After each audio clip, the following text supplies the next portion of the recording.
За эрүүл мэндийн хөгжлийн төвний эрүүл мэндийн салбарын хэмжээнд эрүүл мэндийн яамны болон бодлогыг хэрэгжүүлэгч үндсэн байгууллага байгаа. За тэр утгаараа эрүүл мэндийн хөгжлийн төв дээр олон нийт рүү чиглэсэн маш олон чиг үүргүүд бол явагдаж байдаг.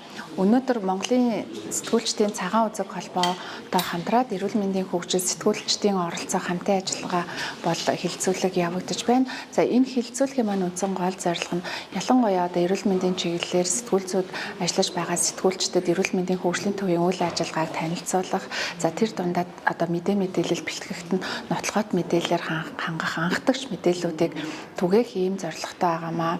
За мэдээж одоо эрүүл мэндийн хөгжлийн төв дээр иргэд рүү чиглэсэн эд эрхтэн шилжүүлэн суулгах үйл ажиллагаа, за мөн гадаадад дэмжлэгээ эмчлүүлэгчдийг зохицуулах шинээр нэгж үссэн байгаа. Энэ бүгдийн үйл ажиллагааг танилцуулахыг зорж байгаа. За та бүгд мэдж байгаа ах одоо олон нийтэд сэтгүүлчдийн бас зарим нэгэн буруу ташаа мэдээлэлээс болоод жишээлбэл манай эрүүл мэндийн салбарын эд эрхтэн шилжүүлэх үйл ажиллагаанаас нэлээд том бас асуудал үүсчихсэн тий. Энүүнтэй холбоотойгоор бол бид бүхэн зөв мэдээлэл түгээе. Ялангуяа иргэдэд эд эрхтэн шилжүүлэх үйл ажиллагааг зөв таниулъя. Одоо донорын үйл ажиллагаа ямар байдгийг, ямар үр өгөөжтэй байдгийг гэдэг ийм ажлуудыг бол таниулах үүднээс бол энэхүү арга хэмжээг зохион байгуулж байгаамаа. За манай бас нэг үндсэн хөгжлийн төвийн нэг том чиг үүрэг бол эрүүл мэндийн мэдээлэл, статистик мэдээллүүдийг нэгтгэх, цуглуулах, боловсруулах, дүгнэх ийм үндсэн гол үүрэгтэй байдаг. Тэгэхээр бид нэр сэтгүүлчидтэй анхдагч нотлоход мэдээллийг, тоо мэдээлэл, бодит мэдээллийг бол эрүүл мэндийн хөгжлийн төвөөс авах боломжтой шүү гэдэг үүднээс бол энэхүү арга хэмжээ зохион байгуулагдаж байгаамаа. За эрүүл мэндийн хөгжлийн төв бол үүсгэн байгуулагдаад 2026 онд бол 30 жил болно. За энэ хугацаанд бол эрүүл мэндийн салбарт одоо хүний нөөцийг хөгжүүлэх, чиглүүлэх, мэдээллийн технологийн аюулгүй байдлыг хангах, за мөн эрүүл мэндийн байгууллагуудад тусламж үйлчилгээний чанарыг сайжруулах, за ард иргэдэд бол одоо эд эрхтэн шилжүүлэн суулгах үйл ажиллагааг зохицуулах гэсэн үндсэн том чиг үүргүүдээр бол үйл ажиллагаа явуулдаг.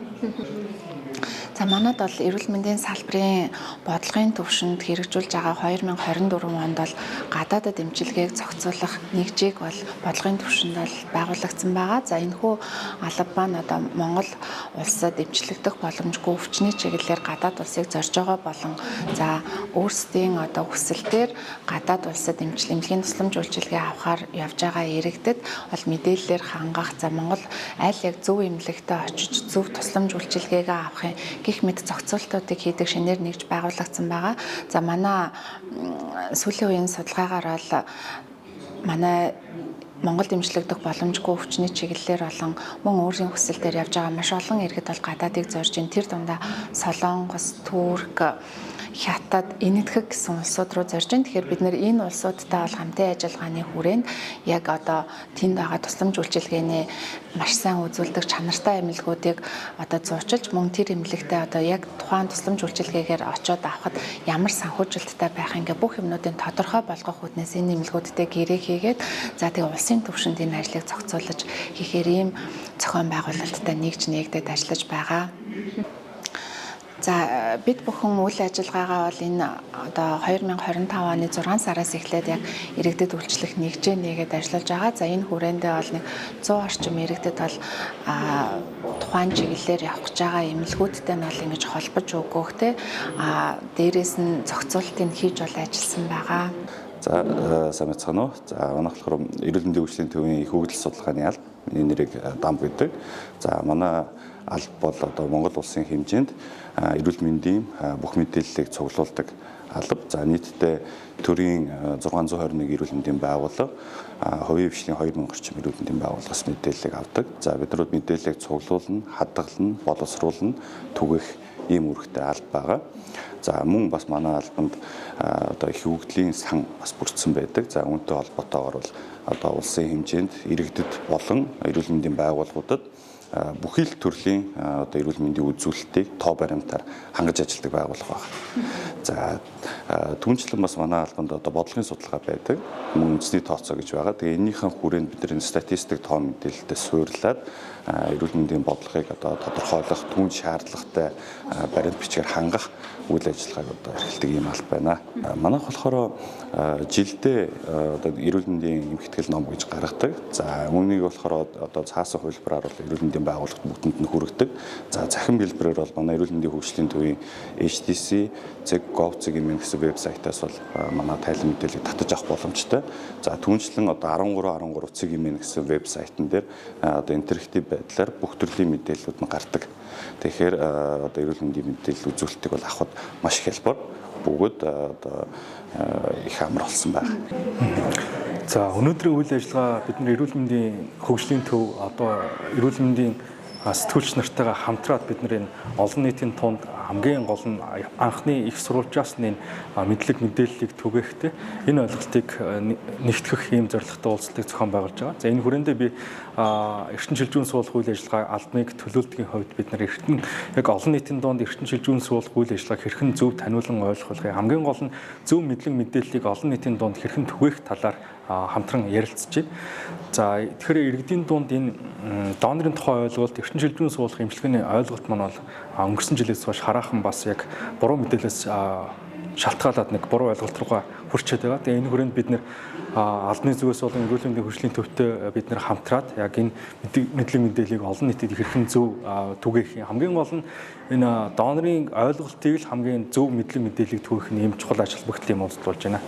За тэгэхээр манай эрчим шилжүүн суулгах эмчилгээний хувьд гэх юм бол ямар нэгэн донороос энэ эмчилгээ маань хийгддэг. За донор маань олон улсдаа амьд болон амьгүй донор гэж нэрлэгддэг. Энэ үйлчилгээ ч гэсэн Монгол улсад хэрэглэгддэг байгаа.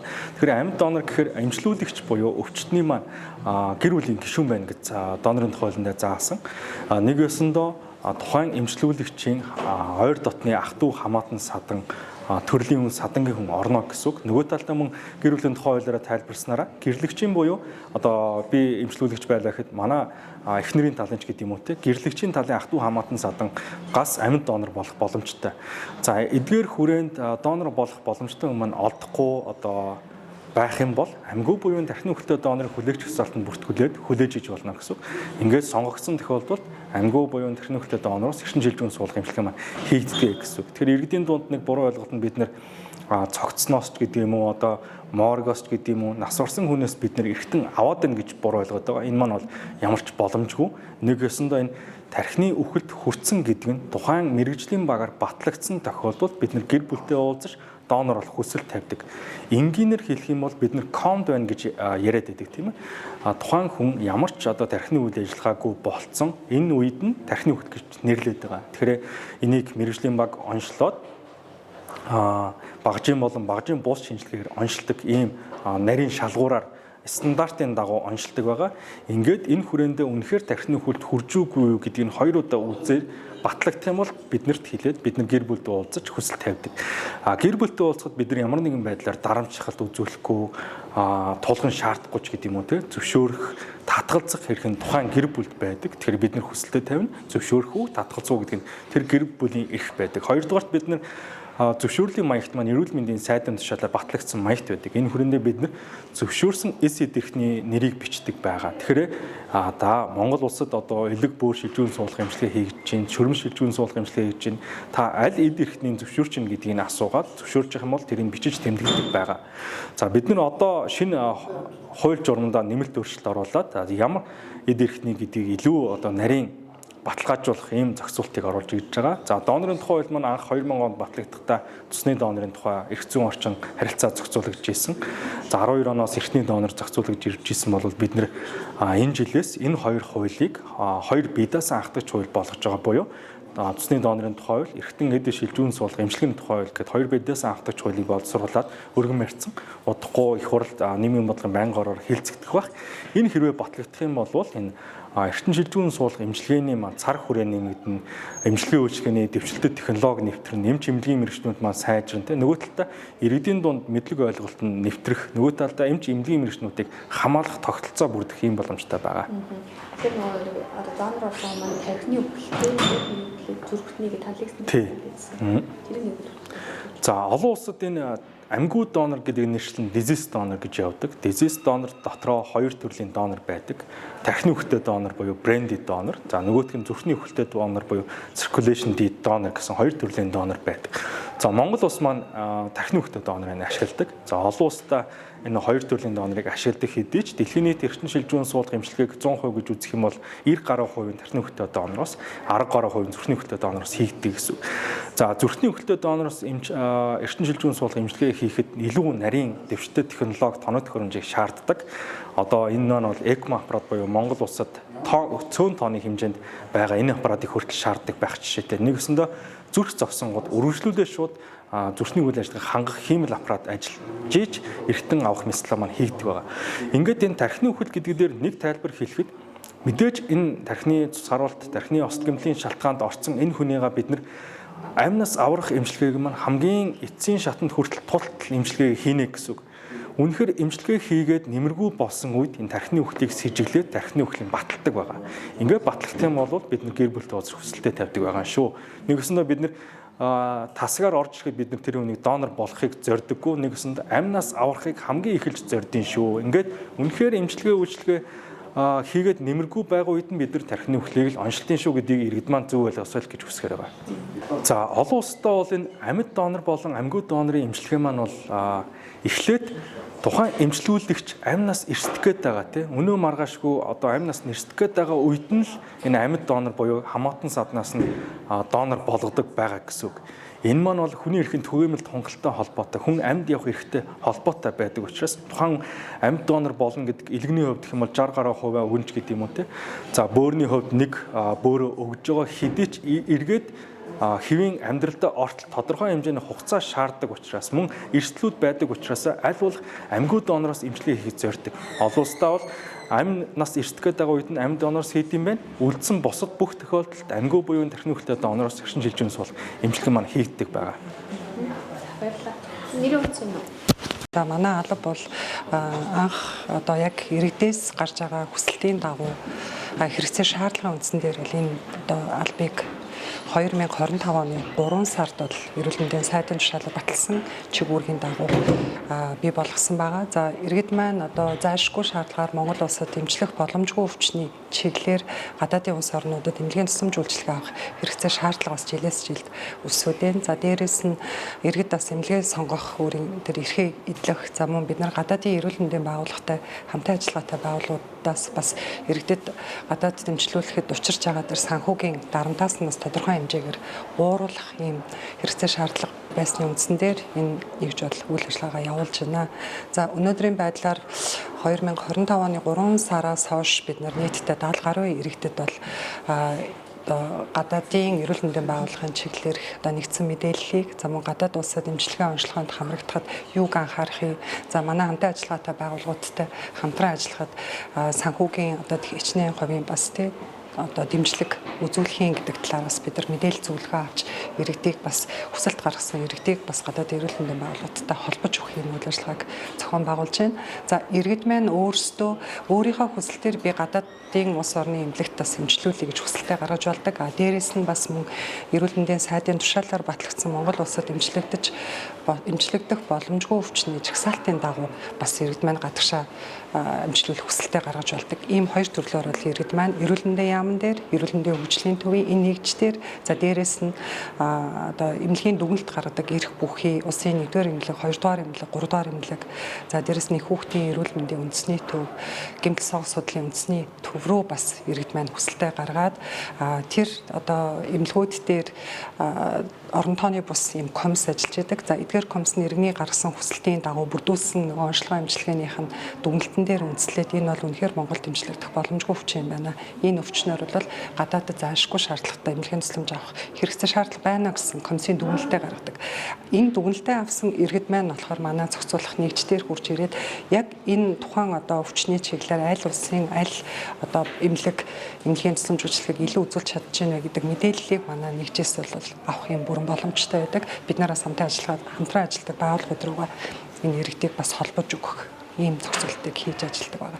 За тэгээ иргэд маань нэгэнт заашгүй одоо энэ өвчний жагсаалтаар гадаад улсад эмчилүүлсэн тохиолдолд эмчилгээнийхээ одоо сүүлийн өдрөөс хойш 3 сарын хугацаанд дотор за мөн гадаадын эрүүл мэндийн байгууллагт эмчилүүлсэн нөгөө дүгнэлт за холбогдох нөгөө бичиг баримтаа аль бисаар бүрдүүлээд тухайн гадаадын эрүүл мэндийн байгууллага дээр эмчилгээ авсан эмчилгээний санхүүжилтийнхаа зарлалын тодорхой хувийг Монгол Улсын засгийн газрын 2024 оны 78 дугаар тогтоолоор батлагдсан хувь хэмжээгээр эргээгээд тодорхой хувь авах юм бас боломж байдаг. Энэ тогтоолоор болохоор 18 хүртэлх насны хүүхдүүд болохоор нийт яг эмчилгээний зардлынхаа 50% буцаа олох боломжтой байдаг. 18 ба түүнээс дээш насны хүмүүс болохоор эмчилгээнийхаа зарсан зардлынхаа 20% буцаа авах юм боломж байдаг.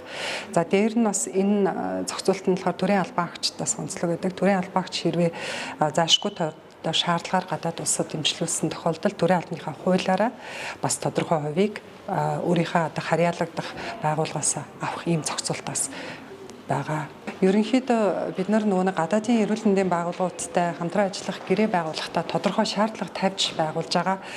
Ер нь бол тухайн улс орны эрүүл мэндийн яамныхын харьяа улсын байгууллагуудтай илүү бид нар хамтын ажиллагаа одоо өргөжүүлэх гадаад эмчилгээний хэрэглээр өргөжүүлэх юм бодлого орж явж байгаа. Одоогийн байдлаар бид нар бүгд найрамдах Солонгос улс, Энэтхэг улс, Турк хятад улсуудтай бид нар хамтан ажиллагаагаа өргөжүүлэн ажиллаж байна. За Солонгос улсын тухайд гэхэд бид нар эрүүл мэндийн яамныхын харьяа эрүүл мэндийн хөгжлийн хүрээлэнтэй хамтан ажиллагаагаа өргөжүүлсэн байгаа. Энэ хүрээлэнгийнхаа доороо тухайн Солонгос улсын хувийн хвшлийн болон улсын одоо 3000 гаруй эмнэлгүүд нь бол энэ байгууллагынхаа доор харьяалагтай явж байгаа. Энэ нь ямар зорилготой юм гэхээр бид нар эргээгээд гадаад улсад өвчтний илгээснээрээ яг чанартай тусламж үйлчилгээг үнэхээр авч чадчихэв үү гэдэг дээрээ эргээгээд хяналт тавих гэсэн юм боломж бүрдэж байгаа гэж үзэж байна.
гэр бүлүүд маань татгалзсан байна. Энийг бид нэг хоёр шалтгаантай болов гэж хараад байгаа. Нэг талдаа иргэдийн дунд ойлголт баг зүйл буруу тийш явчлаа. Нөгөө талдаа эмч